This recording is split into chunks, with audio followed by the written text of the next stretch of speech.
Yo, Sigma here. So today we're continuing the tradition of showing the top 100 from yesterday for reference. We'll be facing the 4th, 6th, and 5th in Master League, continuing the weird trend that it decides whenever and whatever you're going to fight for no reason at all, except that you're going to face the hardest opponents in the first few days. I don't know why. This first wave, to be entirely frank, that we're just about to see, doesn't give me too much trouble. And I think that's mostly due to the fact that we've got a lot of high power EX skills ready immediately.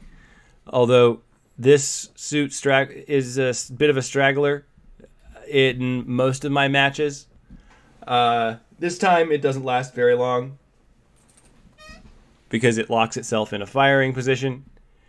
Meanwhile, the second team has an infighter that I believe is capable of axis dropping, and one of the shooters is devastatingly powerful with its rolling buster, among other skills. As you can see, it took out half the hit points for my backup suits there.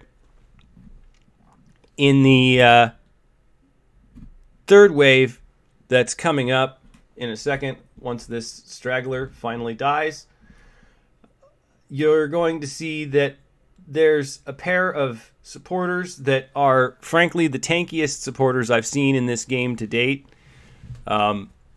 Ignoring the fact that I totally missed that EX skill. These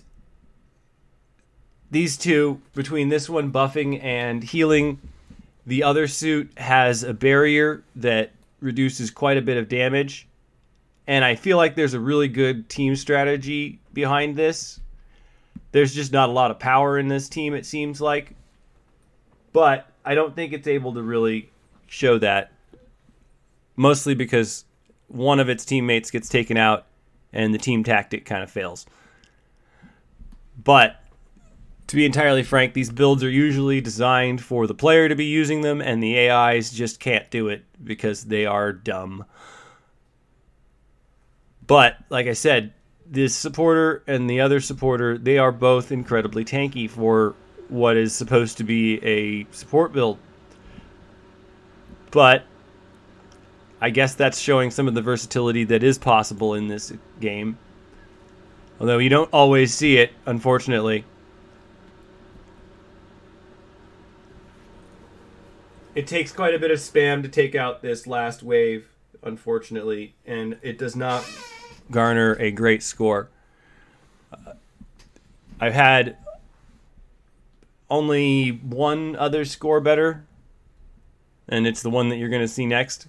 I'm still trying for better scores, to be entirely frank, but I think the arena's fighting a lot. I do not like this battlefield at all.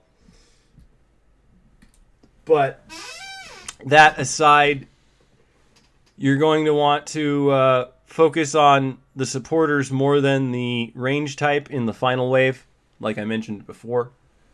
Here in this first wave, Scotty seems to have taken a slightly more passive build. But I have had their shooter manage to take out, well, excuse me, they're all shooters. So I've had them take out my suits with a barrage in a couple of runs, but generally that's because I wasn't paying attention and I was letting the bots just screw off.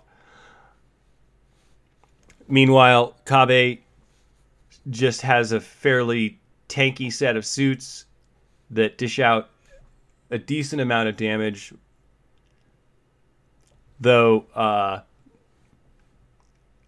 similarly to the last wave, they seem to fall apart if you take apart one of their teammates. The second one gets a better score for obvious reasons.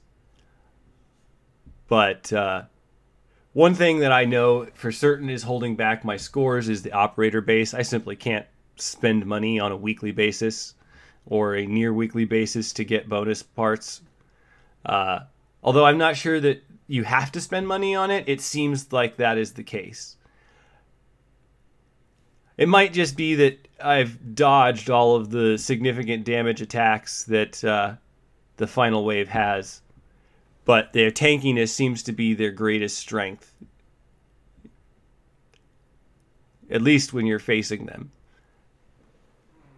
I've had in mind lately to try and build two different teams. One team that's for challenging the arena, as in to do more damage, and then another team that I finish up with just to troll the enemy. So thanks for joining me. Like, comment, and or subscribe if you enjoyed it.